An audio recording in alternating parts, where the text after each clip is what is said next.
In this video, I will be going to direct answer the three questions. So the first question. I answered.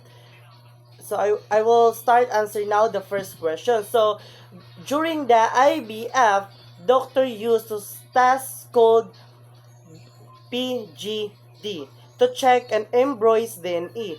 While currently used to stop disease, it could eventually to be used to pick threat like a high intelligent or high or intelligent or height rather. So and also kanang eye color. So at the moment of death, a body is treated with chemical to prevent ice crystal and to stored in liquid nitrogen. So the goal is to pause the body until future technology can wake it up and cure whatever killed it. So in the second questions, I will be going to answer now.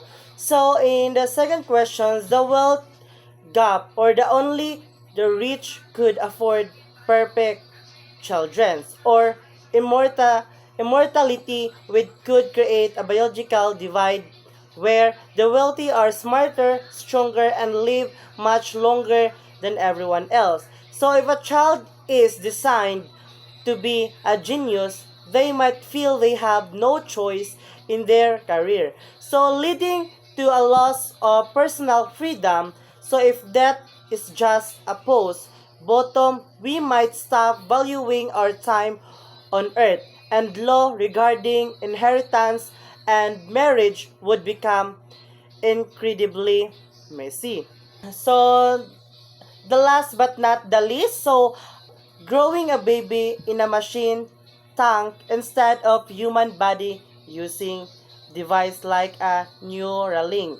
So to connect our brain directly to the internet. So creating a real beef or chicken from cells in a lab without ever raising or killing an animals. And also just like using drug or sinolistic or to stop the body from getting old, potentially extending life to 100 years or more.